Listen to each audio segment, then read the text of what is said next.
These videos take a lot of effort to create, so if you enjoy them, please like and subscribe, and let us know your favorite scary movie in the comments. If you are feeling sleepy, go ahead and close your eyes.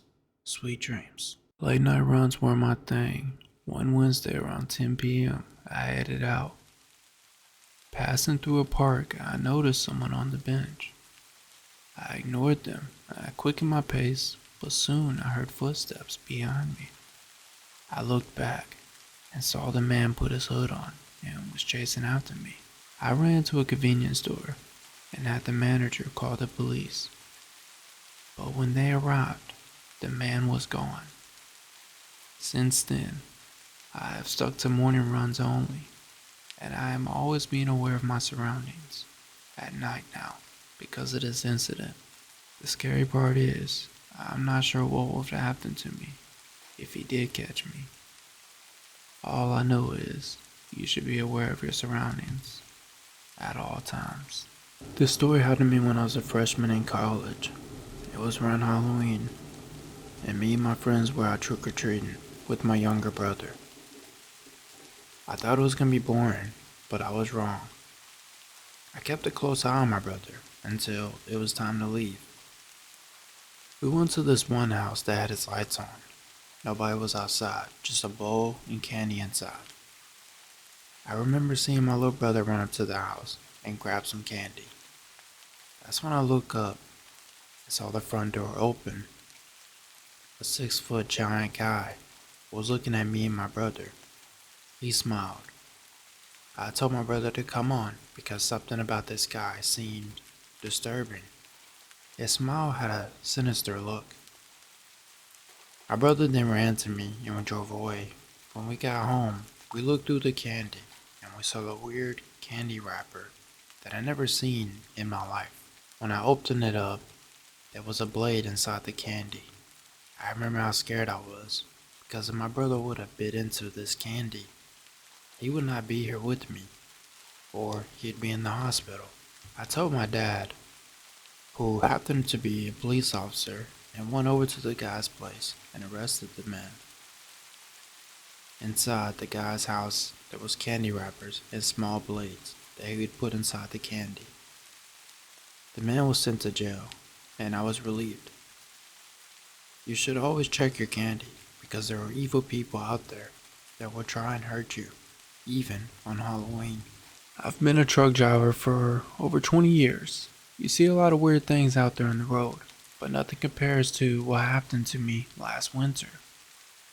It was late December, and I had a delivery to make from Chicago to Denver. The forecast was calling for a massive snowstorm, but I didn't have much choice. The shipment had to be there by tomorrow morning, and I needed the paycheck. I'd driven through my share of bad weather, so I figured I could handle it. The first few hours were pretty smooth. The snow started to fall gently and traffic was light. I had the radio on to keep me company through the lonely miles. Around midnight, I had a stretch of road that runs through the Rocky Mountains. That's when the snow started coming down. Visibility dropped to almost nothing, and the roads turned slick with ice. That's when I noticed a pair of headlights right behind me. They appeared out of nowhere, following me closely. I figured it was another truck, maybe looking to use me as a guide through the storm or something. It's not uncommon. I tried to signal with my lights to let them know I saw them, but there was no response. The headlights stayed right on my tail for miles, never attempted to pass, just hanging there. It was unsettling, to say the least, but I tried to focus on the road ahead. After a while, I realized I hadn't seen another vehicle in quite some time. It was just me and this mysterious truck behind me. As it kept snowing, the road condition got even more worse. I knew I had to pull over and wait it out, but there was no rest stops or exit in sight. Just endless snow covered the highway. The headlights behind me seemed to grow brighter, almost blinding. They were so close now I could barely see my own trailer in the mirrors. Suddenly my radio crackled to life, static filled. "You stop now." "Who is this? What do you want?" He repeated, "You stop now." I glanced at the headlights in the mirror. They were so close. I thought they might ram into me. I had no other choice. I had to stop. I slowly eased off the gas and began to pull over to the side of the road. The truck behind me followed. The other truck stopped right behind me. Its lights still glaring. I waited, expecting the driver to come to my door, but no one appeared. Minutes ticked by, feeling like hours. Finally, I decided to get out and confront whoever it was. I grabbed my flashlight and stepped out in the freezing wind, making my way back towards the other truck. As I got closer, something felt off. The truck was old, rusted, and covered in rust, as if it hadn't been on the road in years. I shined my flashlight, but the windows were dark. I couldn't see inside. I knocked on the driver's door side, but there was no response. I tried the handle, but it was locked. I was starting to get a little paranoid. I circled around to the passenger side. That's when I saw it. The passenger side window was shattered, and there were deep scratches along the door, like claw marks. I stumbled backwards. Something was very wrong here. I turned and hurried back to my truck. I slipped back into my truck and locked the doors. I reached my radio, but it was dead, just static. The headlights on the other truck were still on. I needed to get out of here. I started the engine, but before I could shift into gears, something slammed against my door. I turned to see a face pressed against my window, wide eyes, pale, with blood smeared across its mouth. It was a man, but barely recognizable as a human. He banged on the glass, screaming. I hit the gas and the tires spinning, the ice before catching traction. The man pounded on the window one last time before disappearing into the darkness. I sped down the highway, the storm swirling around me. The headlights of the other truck faded away into the blizzard. I was alone again. I didn't stop until I reached the outskirts of Denver. I reported the incident to the authorities, but they found no trace of the other truck. It was as if they vanished into the air. The rest of my trip was uneventful, but I couldn't shake the feeling of being watched or something unnatural lurking in the shadows. I still drive that route occasionally, but I always make sure to avoid it during the winter months. I think back to that night and wonder what would have happened if I hadn't gotten away. I don't know who or what was in that truck, but I do know one thing. I never want to find out. If you are ever on the road, especially in bad weather, keep your eyes open. You never know what might be following you. I've been a long-haul truck driver for nearly 15 years. I've seen my fair share of strange things on the road, but nothing compares to the night I was driving through the remote highways of Nevada. It was a clear, cold night in late November. I had a delivery to make from Reno to Las Vegas, a route I knew well. The highways out there can be stretching on for miles, and was hardly any signs of life. I don't mind the solitude. It gave me time to think, to reflect, but that night I wished for company. I was about 4 hours into the drive when I decided to take a break. One I'd stopped at many times before. It was a little more than a dirt lot, with a couple of picnic tables and a run-of-down restaurant. But it offered a place to stretch my legs. I pulled in, turned off the engine, and I stepped out. As I walked around, I noticed an old car parked at the far end of the lot. Its windows dark. It seemed strange. I hadn't seen any other vehicles on the road for at least an hour. I didn't think much of it at first. People often pull over to rest or take a nap. I used the restroom, grabbed a coffee. After a few minutes, I saw a movement out in the corner of my eye. A man emerged from the car and began walking towards me. He looked to be in his mid-40s, but unkempt hair and a scuffy beard. His clothes were dirty and worn out. He had a nervous energy about him. He approached, cautiously, stopping a few feet away. "Hey there," he said, his voice rough. "You got a minute?" I nodded. "Sure, what's up?" He glanced around as if he was checking if we were alone. "I need some help. My car broke down, and I've been stuck here for hours. You think you can give me a ride to the next town?" Something about the situation felt off. Maybe it was the way he kept looking around or the fact he didn't ask until I had been there for a while. But I also couldn't just leave him stranded. I decided to be cautious. "Which way are you headed?" I asked. "South," he replied quickly. "Towards Las Vegas." That raised a red flag. If he was headed south, why hadn't I seen his car on this road before? Still, I don't want to jump to conclusion. Alright, I can give you a lift to the next gas station. But that's it. He nodded. "Thank you. I really appreciate it." We walked back to my truck, and he climbed into the passenger seat. As we pulled off the rest stop, I kept a close eye on him. We drove in silence for a while, the only sound the hum of the engine. About 15 minutes, I saw headlights in the mirror. Another vehicle was approaching fast. The man beside me stiffened, his breath quickened. "Can you go faster?" he asked, a hint of panic in his voice. I glanced at him. "Why? What's going on?" "Just go faster." I didn't like this. My instincts were screaming that something was wrong. The car behind us was getting closer. I pressed down on the gas, but the truck was heavy and slow to respond. "What the hell was going on?" I demanded. He didn't answer. I just kept looking back at the approaching car. It was right on our tail now. Whoever it was in the car, they meant business.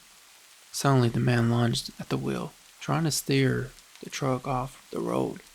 I fought him. "What are you doing?" I shouted. He didn't answer, his eyes wild with fear. We hit the shoulder hard, the truck bouncing, and as I tried to regain control, the car behind us swerved around and pulled up in front, blocking the road. I slammed on the brakes, bringing the truck to a stop. The man beside me was scared, trying to open the door and get out, but I grabbed his arm. "Who are they?" I demanded. "What's going on?" "They are after me," he cried. They'll kill us both." The doors of the car in the front flew open. Two men stepped out, guns. I locked the door and grabbed my phone to call 911, but the man beside me yanked it out of my hand, tossing it away. "No calls," he shouted. "They'll shoot." The two men approached the truck, their faces grim. I knew I had to act fast. I threw the truck into reverse, flooring the gas. The truck lurched backwards and I swung it around, trying to get back on the road. The gunmen fired bullets. I dug low, trying to keep control. The man beside me was screaming, but I couldn't make out his words over the noise. I managed to get back on the highway, speeding away from the gunmen. They ran back to their cars, giving chase. I pushed the truck as fast as I could. The man beside me was curled up, terrified. We raced down the highway, the cars gaining on us. I knew we couldn't outrun them forever. I needed a plan. I saw an exit sign for a small town. I took it, hoping to lose them in the maze of streets. The car still in pursuit. I took a sharp turn onto a side street, then another, trying to shake them. The streets were dark and empty. The town was asleep. Finally, I spotted a police station up ahead. I went into the parking lot. The car behind us hesitated, and then sped off into the night. I jumped out the truck, dragging the man with me, and ran inside. The officers on duty took a look at us. They took our statements and finally learned the truth. The man I picked up was on the run from a drug cartel. He had stolen something valuable and they were hunting him down. The police took him into protective custody and I spent the rest of the night giving my statement. When morning came, I was exhausted but grateful to be alive. I get back on the road when they were still afraid. The delivery was late, but the client understood once I explained. That night changed me. I'm more cautious now, less trusting of strangers on the road. You never know who you might run into out there, or what dangers they bring with them. So if you are ever out on the lonely highways, do not pick up a hitchhiker. Trust me. They could be harmless, or they could be killers. You never know. It was supposed to be a quiet weekend. My parents had gone out of town for a wedding. I had the house to myself. I was looking forward to some peace and relaxation. Little did I know that that weekend would turn into the most terrifying experience of my life. I live in a small town in Pennsylvania. Two-story house on the outskirts. It's nice, quiet neighborhood where everyone knows each other. That Saturday, I decided to have a lazy evening. I ordered pizza and watched some movies and enjoyed the solitude. By midnight, I was ready to call it a night. I locked all the doors and windows, double checked everything like my mom always told me to, and headed upstairs to my room. As I got into bed, I noticed how silent the house was. Around 2 a.m., I woke up to a strange noise. It was faint scratches. It sounded like something was scratching against the side of a house. First, I thought it might be the tree branch or animal. I tried to ignore it and go back to sleep, but the sound continued.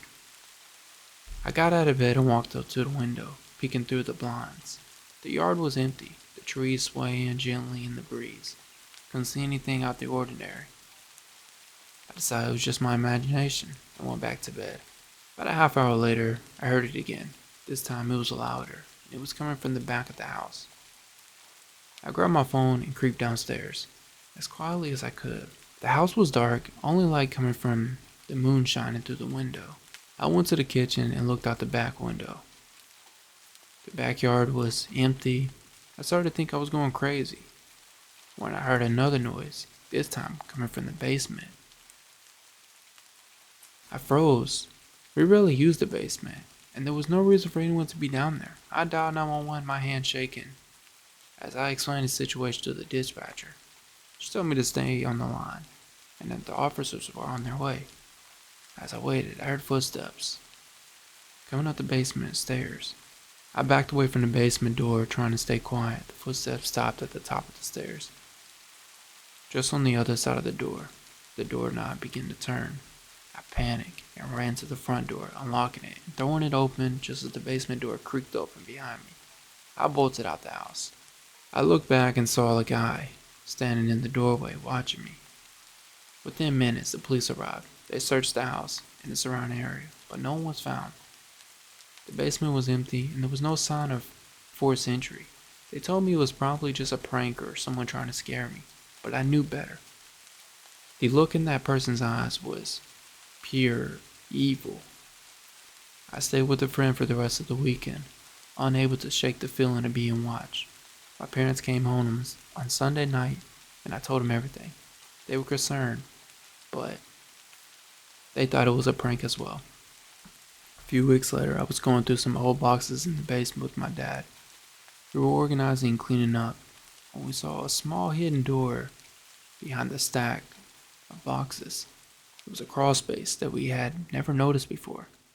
Inside we found old blankets, food wrappers. Someone had been living in our basement, sneaking in and out without us knowing. The police were called again, and this time they took it very seriously. They searched the area, but never found the person. I don't stay home alone anymore. The thought of those footsteps, the turning knob, and the person watching me from the doorway still haunts my nightmares. If you ever hear strange noises in your house at night, don't ignore them. You never know who or what might be lurking in your house.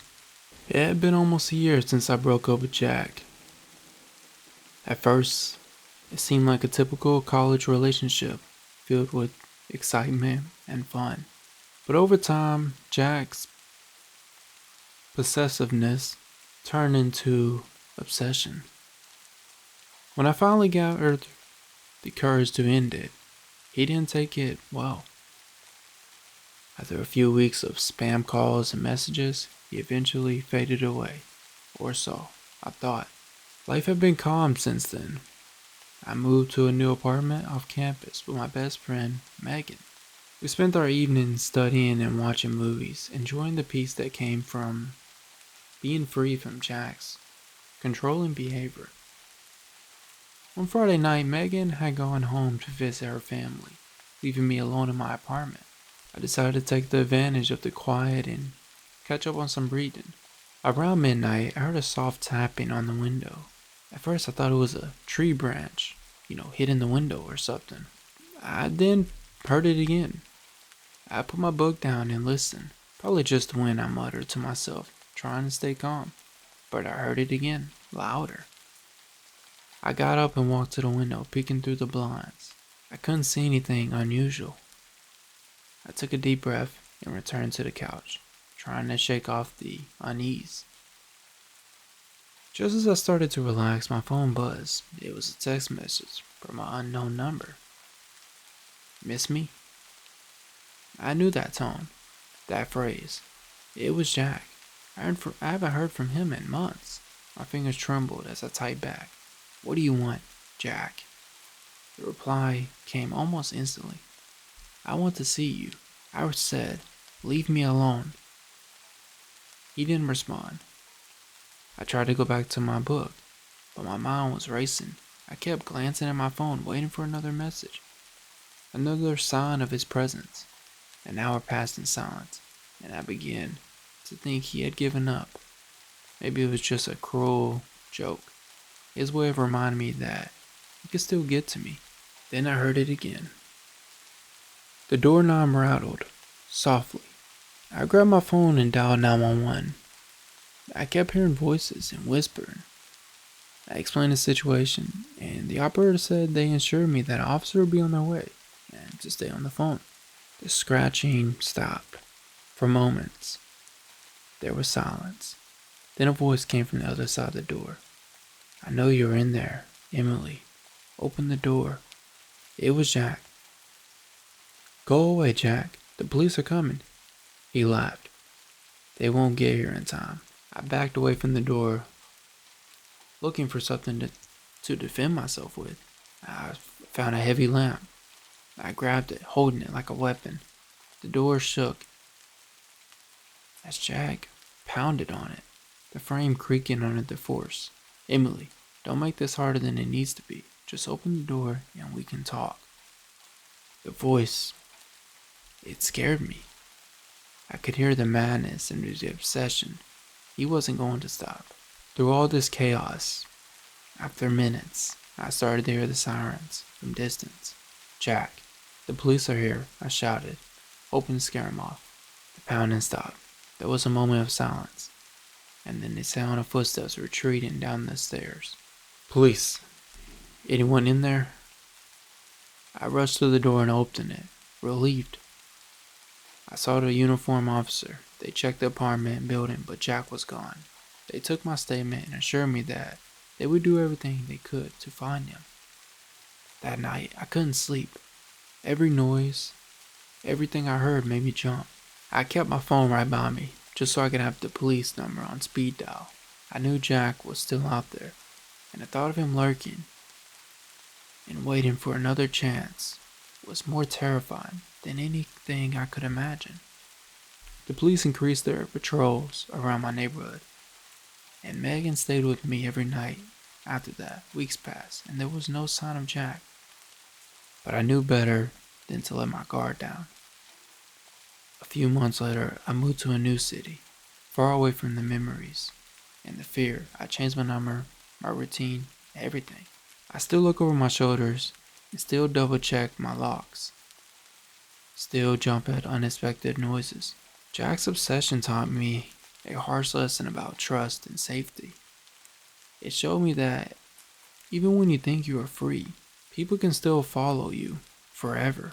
So if you ever find yourself in a similar situation, trust your instinct and never underestimate the length someone will go when their mind is twisted by obsession. It had been 6 months since I broke up with Ryan. Our relationship started out great, but over time his behavior became increasingly erratic and possessive. The final straw came when he showed up uninvited to my workplace, causing a scene. After that, I cut off all contact with him. My friends and family knew to keep an eye out, just in case he tried something. For a while, life was calm. I moved to a new apartment in a different part of the town, far from where Ryan knew I lived. It was cozy, one-bedroom place in a quiet neighborhood. Perfect for starting over. My best friend Sarah lived just a few blocks away, which was comforting. One Friday evening, Sarah and I decided to have a movie night at my place. We ordered takeout, picked a few horror movies, and settled in for a fun and relaxing night. Around 10 p.m., Sarah got a call from her sister, who had locked herself out of her apartment. She apologized and promised to be back soon. I was left alone. Halfway through the movie, when the power suddenly went out, the apartment plugged into darkness. I grabbed my phone and turned on the flashlight, making my way to the brake boxer in the hallway. Everything seemed fine, so I figured it must be a neighborhood outage. I called Sarah, but she didn't pick up. I tried not to panic, and I decided to wait it out, hoping the power would come back soon.